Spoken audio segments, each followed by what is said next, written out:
पता नहीं आपने ऐसा क्या किया है, बाइक पे आपने जो है वो पड़ लगा दिए, आपने उस पे टर्बो लगा दिया, क्या किया आपने जो आपने इतना बड़ा रिकॉर्ड एक बनाया जो कि लोग जो है 2 दिन में कंप्लीट नहीं कर सकते, वो आपने 1 दिन में कंप्लीट किया? मैंने एक वर्ड्स क्रिएट किया कि पॉसिबल है, एक दिन में खुंजराब जा सकते हैं। आपने क्रिकेट को क्यों छोड़ा? मैं बचपन से ही क्रिकेट का मेरा बहुत क्रेज था, और सिर्फ क्रेज नहीं था, क्रेज के साथ साथ अल्हम्दुलिल्लाह पावर भी की एबिलिटी भी थी।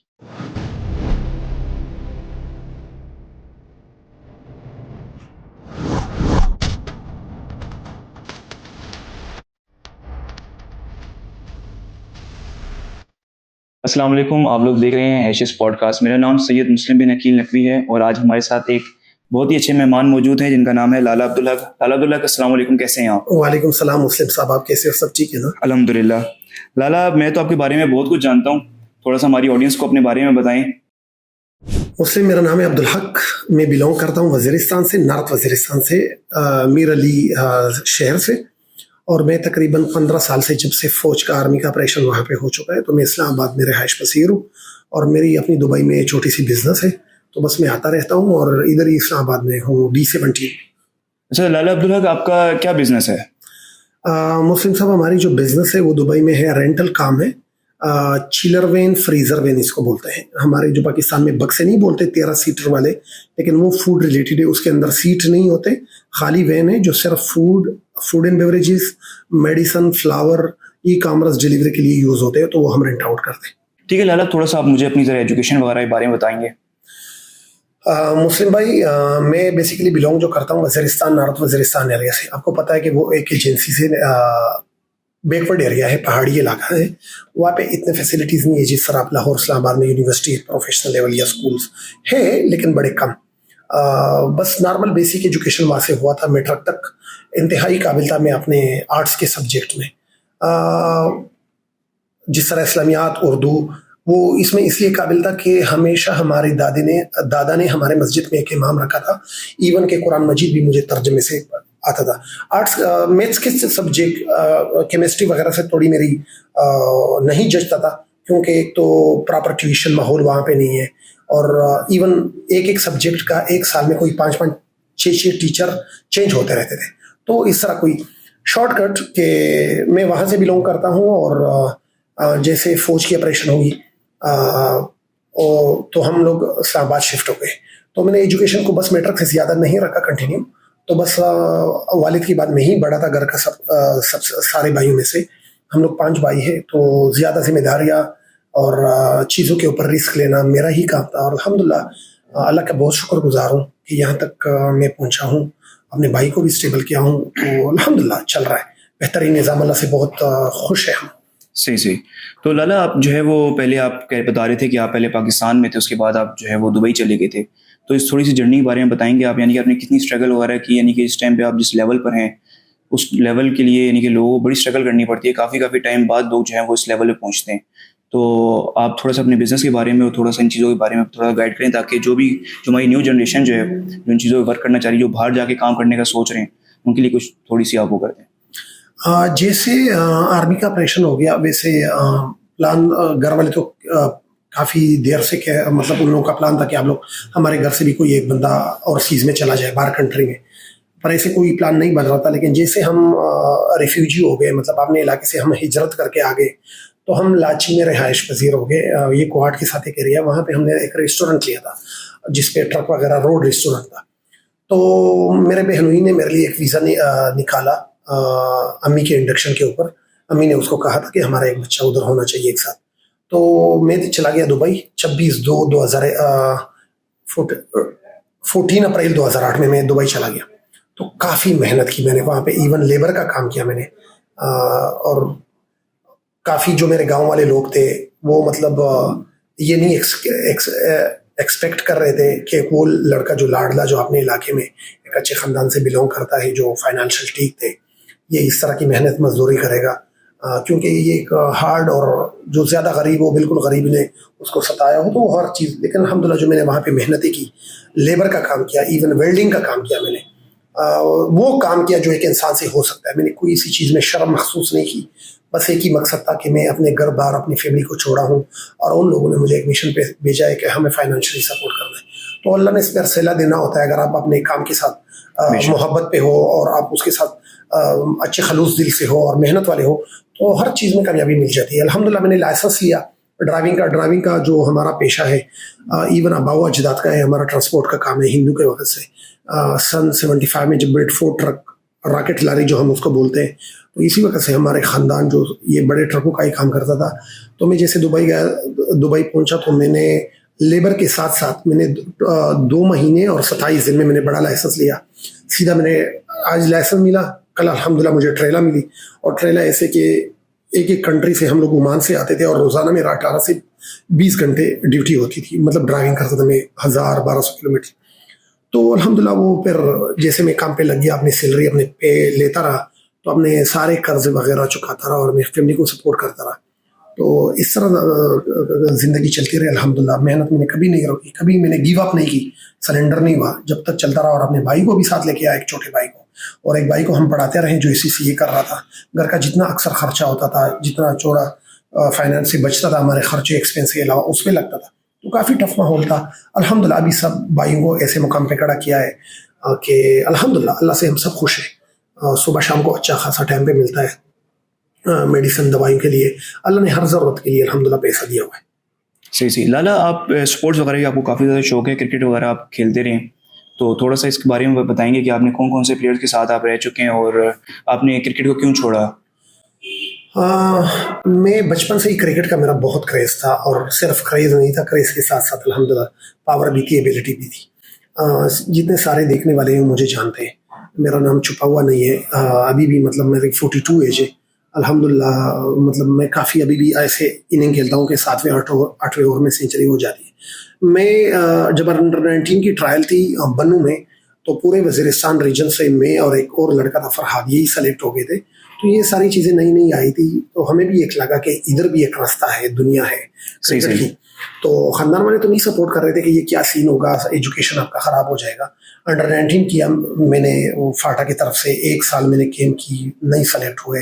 अगली साल मतलब 400 बंदों में से टॉप 20 तक आ गए, लेकिन फाइनल सिलेक्शन में बड़ी टफ था, क्योंकि हमारे साथ कंपटीशन में थे रियाज अफरीदी, उमर गुल, वो हमसे सीनियर थे। इवन हमारा ऐसा कोई गाइडर भी नहीं था कि वो हमें कहते कि आप लोग अंडर 14 अंडर 16 हो, लेकिन आप ट्राई अंडर 19 के साथ कर रहे हो, तो आपको 1-2 साल रुकना चाहिए। हमें पता ही नहीं था, बस हम आते थे और ट्रायल पे आते थे अल्हम्दुलिल्लाह काफ़ी। लेकिन जैसे टाइम आया अल्हम्दुलिल्लाह मैंने 19 में भी मुझे चांस मिला फाटा की तरफ से, और मैंने परफॉर्म भी की, और मैंने एक रिकॉर्ड इनिंग खेली थी जब फाटा चैंपियन हो गई थी रियाज कैल की कैप्टनसी में।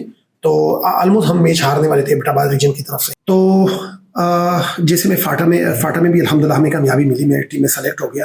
हालांकि पूरे वज़ीरिस्तान से मैं ही एक ही था, कोई जान पहचान नहीं था, लेकिन अल्हम्दुलिल्लाह अपनी मेहनत, अपनी स्ट्रगल, अपनी एबिलिटी और स्ट्रेंथ के ऊपर कोचिज़ को मैंने इतना इसके ऊपर मैंने मदऊ किया कि मतलब वो चाहे कि ये लड़का हमारे लिए प्रोडक्टिव साबित होगा। उसके पास स्टेमिना है, गर्मी सर्दी से लड़ सकता है, लंबे इनिंग्स के साथ लड़ सकता है।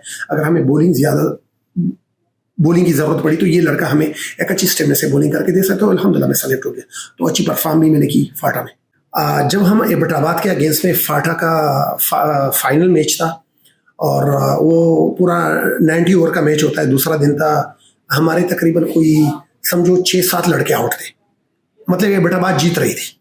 हम लास्ट के जो 3-4 टेलेंडर थे, ऑलराउंडर थे, वही बचे हुए थे। तो एबटाबाद वाले बड़े टायर्ड थे कि हम मैच जीत रहे हैं। तो इस वक्त जब मुझे बैटिंग की बारी मिली, तो बुरा कहानी जो यही है, कोच ने हमें कहा, हम जो बचे हुए लड़के थे उसको साइड पे किया। कोच का मैं नाम नहीं लूँगा, सोशल मीडिया पे सही नहीं है, लेकिन उसने हमें ये इंडक्शन दी कि अपने मैच को हारना है। कप्तान ऑलरेडी बैटिंग कर चुका था, कि मैंने बोला किस वजह से हारना है, जो हमने जून जुलाई के गर्मी को 40-50 दिन ट्रेनिंग की, बिल्कुल हम ऐसे काले हो गए थे, सूख गए थे कि हड्डियाँ समझो तराश गए थे। आपने घर वाले मुझे नहीं पहचान रहे थे। मैंने बोला वो पूरी मेहनत हम कैसे पर्पसली हम मैच को हराए। तो जैसे मैं कप्तान के साथ साइड पर रहा, कप्तान को मैंने बोला ये माजरा क्या है। कहते हैं गलती से एक लड़के की डॉक्यूमेंट्स ओवर एज की साइन किया हुआ है, तो हमने एक लड़का ओवर एज के ला रहे हैं, तो अगर हम मैच जीतते हैं तो हमारे पीछे स्क्रूटनी होगी, पूरा एनालिसिस होगी, चेकअप होगा। तो अगर ये साबित हो गया कि हमने ऑरेंज लड़के को खिलाया है, फिर फाटा का पूरा जो सिस्टम है ये हमारे हाथों से चला जाएगा, हमारी जॉब को खतरा है। मैंने बोला देखो, मैंने जब दिल में सोचा कि यार बात तो उन लोगों ने सही की है, लेकिन क्या ये छोटे तोड़ी है या पहली बार तोड़ी कर रहे हैं, तो ये उसको पहले सोचना चाहिए था। अभी जब हमने 2 महीने मेहनत की है, गर्मी के साथ हम लड़े हैं, तो उसका गलती वो भुगते, हम क्यों भुगते। मैंने अपनी फ्यूचर बनानी है, उसकी जॉब है कि वो यंग लड़के सेलेक्ट करे। तो मैंने अपने कप्तान से मशवरा किया कि रियाज कायल साहब क्या सीन है, मैं तो ऐसे करने वाला नहीं हूँ कि मैं कसदन क्रिकेट के साथ खिलवाड़ करूँ कि मैच को हार दूँ, गलती उसने की है तो वो भुगते। तो मैं गया बैटिंग पे, वो सोच रहे थे कि शायद मैं जल्दी आउट होके आ जाऊंगा। अल्हम्दुलिल्लाह 12 बॉल पे मैंने 48 स्कोर बनाया, इसमें 6 छक्के थे, 3-4 बॉल घुमा दिए मैंने। अच्छा। एक समद नाम का लड़का था, अफरीदी लड़का था, उसके पास इंजिमाम का बैट था 12,000, वो एक बड़ा नाम था, तो वो बैट में अपने साथ लेके गया और मैंने 6 छक्के मारे और एबटाबाद से मैच ऐसे छीना जैसे उसके मुंह में हार डाल के नवाला छीना हो। बाद में वो कोच बड़े गुस्से भी था कि आपने मैच को क्यों जीता। मैंने बोला सर जी मेरा काम यही है, मैं खिलाड़ी हूँ कि मैच जीतना है, मैच हरवाना मेरा काम नहीं है। तो अल्हम्दुलिल्लाह वो मैच हम जीत गए और उसी जीत से जो अच्छा चीज़ था, हम अगर कोई भी रीजन पे चैंपियन हो जाती है तो रीजन में उसके तकरीबन टीम के 8-9 लड़के हो जाते हैं। और रियाज कायल को कैप्टनसी भी मिली और रियाज कायल ने उस बेस पे बहुत बड़ा क्रिकेट खेला, इवन पाकिस्तान 19 खेला और वो बहुत इवन यूके में लीग खेला। तो अल्हम्दुलिल्लाह वो अच्छा चीज़ भी हुआ, हमने जीता भी।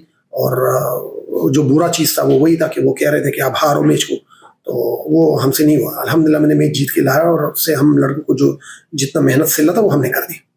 सही। तो लाला अभी आपने क्रिकेट वगैरह जो है वो कंटिन्यू रखी हुई है, छोड़ दिए भी थोड़ा सा?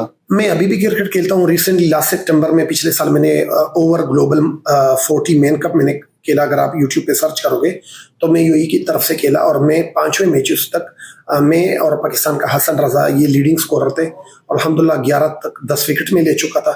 और मैंने एक सेंचुरी मारी, तकरीबन 36 बॉल में मैंने सेंचुरी मारी नेपाल के अगेंस्ट।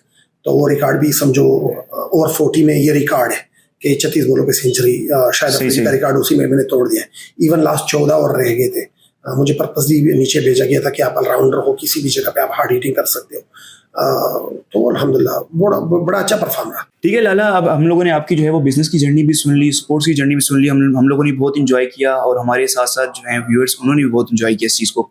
अच्छा, अब हमने जो स्पेशल आपको हमने जिस चीज़ के लिए बुलाया है, जिस चीज़ को हमारे व्यूअर्स भी सुनना चाहते हैं, जो आपने एक रिकॉर्ड बनाया है, पता नहीं आपने ऐसा क्या किया है, बाइक पे आपने जो है वो पड़ लगा दिए, आपने उस पर टर्बो लगा दिया, क्या किया आपने जो आपने इतना बड़ा रिकॉर्ड एक बनाया जो कि लोग जो है 2 दिन में कंप्लीट नहीं कर सकते, वो आपने 1 दिन में कंप्लीट किया। थोड़ा सा बताइएगा हमारे व्यूअर्स को।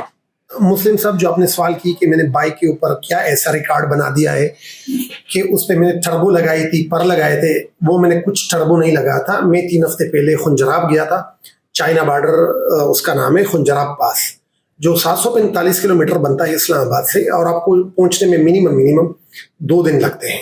हैवी बाइक है, क्योंकि आपको पता है कि हैवी बाइक थोड़ा चलाने में वजनी होता है, तख्ता बंदा बहुत है। पर मैंने अपने साथ एक अंदाजा लगाया था कि इतना तेज मशीन हो बंदे के पास, क्यों ना एक ही दिन में ये सफ़र अबूर हो जाए कि लोगों को लगे यार कि नहीं, हैवी बाइक हर जगह हम पहुंचा सकते हैं और जा सकता है। तो मैं बाइक पे एक्चुअली रात के 12 बजे से इस्लामाबाद से निकला हूँ एक ही तारीख में।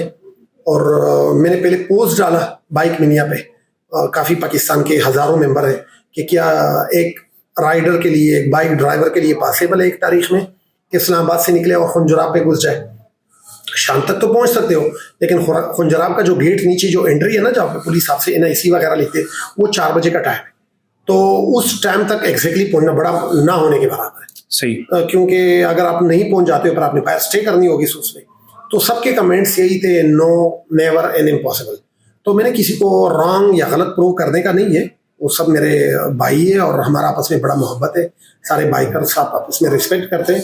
पर मैंने ये ठान लिया था कि मैं एक ही तारीख में खुंजराब बाइक घुसाऊंगा, जो एक पाकिस्तान में सबसे लॉन्गेस्ट जर्नी होगी एक हेवी बाइक के लिए, एक मोटरसाइकिलिस्ट के लिए, कि एक ही तारीख में इस्लामाबाद से निकले और खुंजराब में गया और अल्हम्दुलिल्लाह मैं पहुंच गया। सिर्फ 2 मिनट लेट था 4 बजे से, लेकिन मैं पहुंच गया अल्हम्दुलिल्लाह।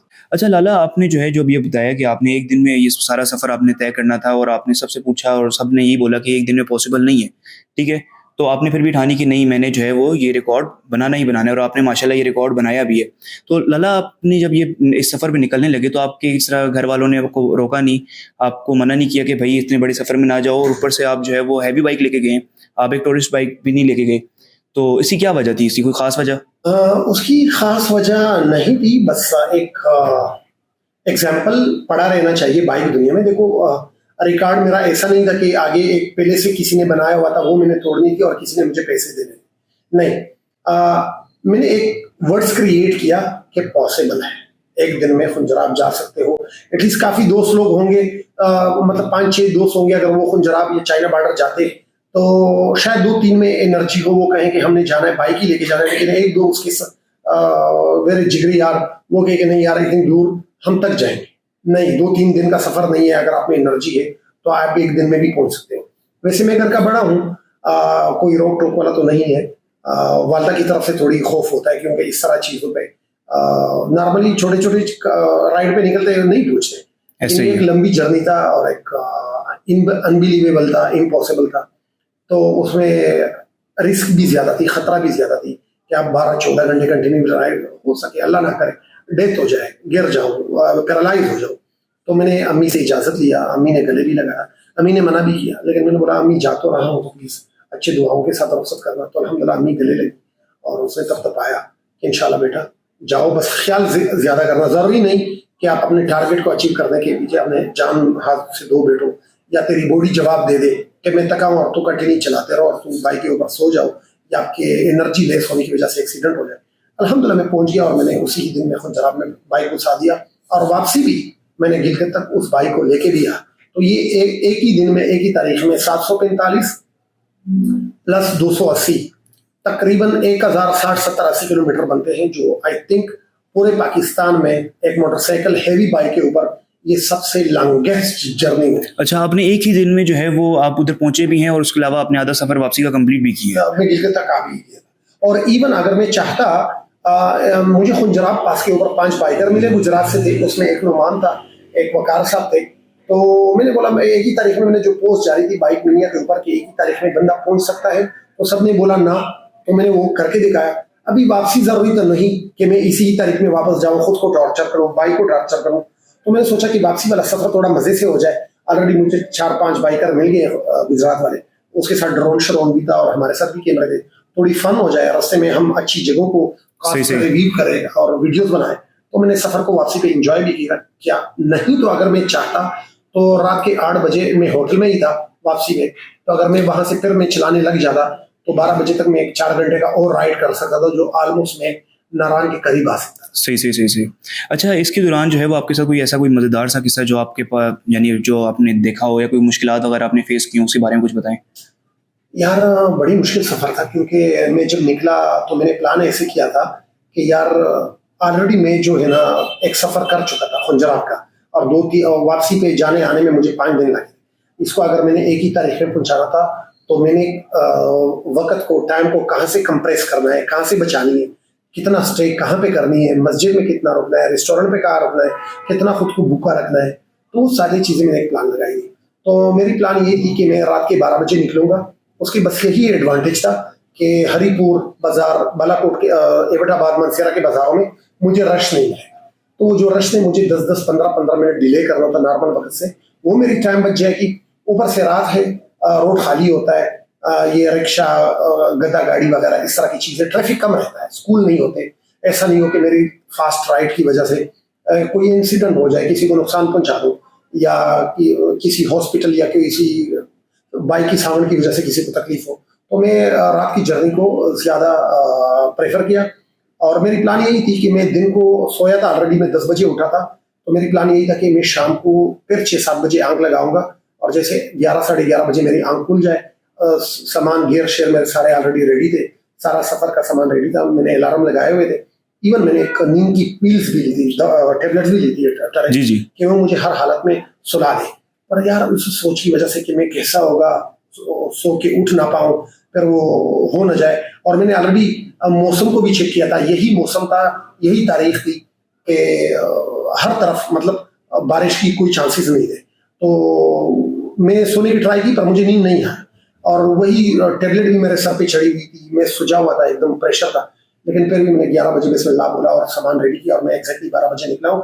तो मैं 2 घंटे पहुंचा बालाकोट में, बड़ा तेज पहुंचा, और उसके बाद बालाकोट से पहले एक मिट्टी का ढेर था, स्लाइडिंग सी हुई थी, उसमें मेरी बाइक मैंने प्रॉपर देखा नहीं, तो बाइक ने जंप कर दिया। जैसे पीछे टायर उछला तो मैं बाइक से ऑलमोस्ट समझो 1-2 मीटर उछला हूँ, लेकिन मैंने हैंडल नहीं छोड़ा। बस मैंने बोला कुछ हो तो गया मेरे को। अल्हम्दुलिल्लाह बाइक के ऊपर ही लगा और मेरे शोल्डर में बड़ा पेन आया, तो मैंने साइड पे बाइक खड़ी कर दी और 10-15 मिनट में लगा रहा। मैं शोल्डर को टाइम दिया मैंने कि पेन थोड़ा रिलीफ मिले, और स्ट्रेच किया मैंने, फिर मैंने सफर शुरू कर दिया। उसके बाद मैं काफी मुख्तात रहा कि जब तक प्रॉपर मुझे नजर ना आए, प्रॉपर मैं देखूँ ना। फिर मैं वेरी नेक्स्ट 2 आवर में 4 AM पे मैं नारायण पहुंचा, जो इम्पॉसिबल था। हालांकि नारायण के मोड़ और वहाँ नारायण ऐसा ही है, 30 किलोमीटर का रोड बड़ा खराब था। फिर आगे मैंने काफी सफर को मैंने आगे कंटिन्यू करना था, लेकिन एक पुलिस वालों से जब मैंने पूछा कि मैंने आगे चलना, कहते मत जाओ, एक तो सर्दी बहुत है और ऊपर से बर्दाश्त हुई है 1-2 दिन पहले, तो हो सके आप दिन के रोशनी में जाओ। फिर मैंने भी बोला कि यार मैं रात को भी सोया नहीं, तो 1-2 घंटे थोड़ा रेस्ट लगा लेता हूँ, थोड़ी सी एटलीस्ट बॉडी चार्ज हो जाए। फिर मैं 5 बजे मेरी आंख बंद हो गई। होटल वाले के रिसेप्शन को मैंने बोला था मुझे जगाना, बेकार नाम है उसका, तो मुझे 7:30 बजे एग्जैक्टली उठाया और मैं 8 बजे मैंने जर्नी स्टार्ट की। तो मतलब एक पूरे 14 घंटे की जो सफर जो मैंने खंजरात तक पहुंचाई है, तो 3 घंटा मेरा इधर स्टे हुआ था कि विदाउट राइड पे था। जैसे मैं सुबह सवेरे शुरू हो गया तो काफी हर मोड़ पे पानी था, और आपको पता है कि हेवी बाइक के लिए मोड़ में पानी बड़ा स्लीपी डेंजर है। लेकिन जैसे मैं बबूसर से नीचे उतरा, बबूसर तक चलाने तक थोड़ा दिक्कत की, सर्दी बहुत था, मैंने बड़े बड़े कोट भी नहीं पहने थे, खुद को मैंने लाइट रखा था कि मैं तक ना जाऊँ। लेकिन बबूसर से जिसे नीचे उतरा चिल्लास का एरिया शुरू हो गया, थोड़ी टेम्परेचर डाउन हो गई, 25 से 30 की टेम्परेचर थी, पर मैंने कंफर्टेबल फील किया, अपने उंगली को, फिंगर को थ्रोटल पे अच्छा खासा मेरा काम करने लग गया।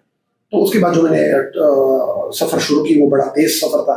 इवन चिल्लास से मैंने गिलगित तक 190 किलोमीटर 1 आवर एंड 14 मिनट में मैंने तय किया। फिर वहां पे एक स्लाइडिंग लगा हुआ था, स्लाइडिंग हो चुका था, 1-1.5 घंटा पुलिस और आर्मी ने मुझे वहां पे रोका। फिर जैसे थोड़ा सा रास्ता उसमें खुल गया बाइक लोगों के लिए, उन्होंने रास्ता दे दी, तो मैं निकल गया।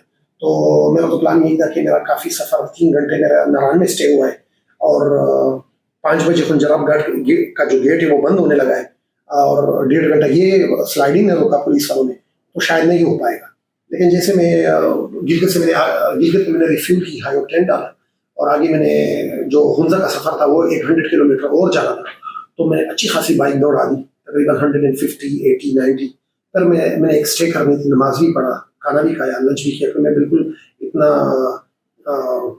एनर्जी खत्म था, बिल्कुल मैं हेलमेट के अंदर वो गर्मी, वो तपश, और पूरा दिन वो पोजीशन में पोस्टर ऐसा ही बहुत मुश्किल होता है। तो मैंने कहा मेरे पास तकरीबन मैं 1 घंटे 1 आवर 23 मिनट पे वहां पे था। तो मेरा प्लान यही था कि 5 बजे गेट बंद होगा। तो बातों बातों में मैंने होटल के स्टाफ से पूछा कि खुंजराब का जो गेट है 5 बजे बंद हो रहा है या 4 बजे? 4 बजे। जब मैंने टाइम देखा तो मेरे पास सिर्फ जब मैंने रेस की मैं 1:23 पे रुका। मैंने सारे मोबाइल कैमरे वगैरह पावर बैंक चार्ज पे लगाया, मेरे पास चार्ज 2-3 चार्जर थे।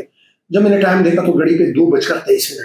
अच्छा। तो मेरे पास टाइम था सिर्फ उस गेट तक पहुंचने के लिए 180 किलोमीटर सफर था, और तकरीबन टाइम था मेरे पास 1 आवर एंड 37 मिनट।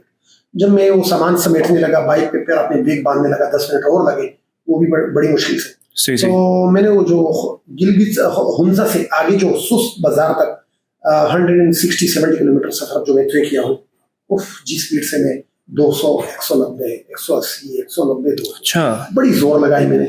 और मैं 2 मिनट लेट था, तो 4:02 PM पे मैं पहुंचा। उन सही लोगों ने सही। बोला भी कि टाइम हो चुका है, लेकिन मैंने मिनट तरले करके कि मैं इस तरह एक जर्नी पे निकला हूँ, तो प्लीज मेरी बाइक मशीन ऐसी है, जो गाड़ी आपने खुंजराब तक आधे घंटा पहले छोड़ा है, तो शायद मैं भी उसके साथ पहुंच जाऊँ। तो वापसी काफी लोगों से, तो उसने मुझे छोड़ दिया। अल्हम्दुलिल्लाह, इब्राहिम साहब नाम था पुलिस वाला, इजाजत दे दी, और अल्हम्दुलिल्लाह खुंजराब मेरा हो गया। और वहाँ पे 5 बाइकर भी मिले, नुमान साहब गुजरात से, तो उसके साथ